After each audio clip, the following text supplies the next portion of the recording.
Oftentimes, you may have multiple photos opened up in Adobe Photoshop Elements. So over here on the bottom, here you can see Photo Bin is an option. And if you were to click on this, then you will see multiple photos right here. So let's say you're on Tool Option, and if I were to go to Photo Bin and click right here, then this is what you see. You see the multiple pictures right here.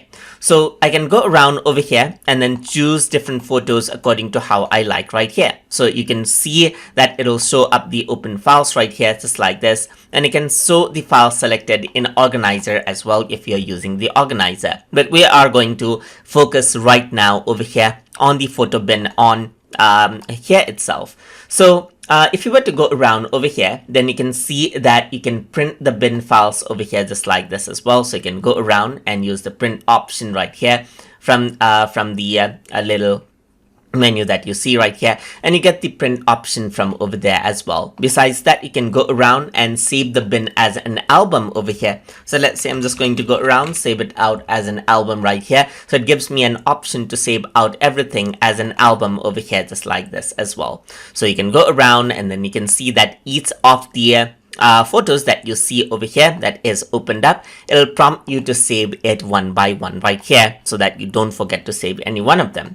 Besides that, you can also go around and show grid right here in order to see the grid, as you can see right here. So you can see that the album name is there, so you see it right here, and you can go around over here onto Photo Bin right here just like this, and then that is what you have right here. So you can see that I accidentally clicked in the print Photo Bin right here, so it is loading out the print dialog box again. So let me just close this, and over here you can see that I can disable the grid so that you don't see the grid. Then you can enable this out over here as well. So you can see that you can hide out the Photo Bin right here by clicking on this button over here as well, this little triangular shaped button, and you can hide out the Photo Bin so that you can concentrate on working with one photo at a time as usual as well.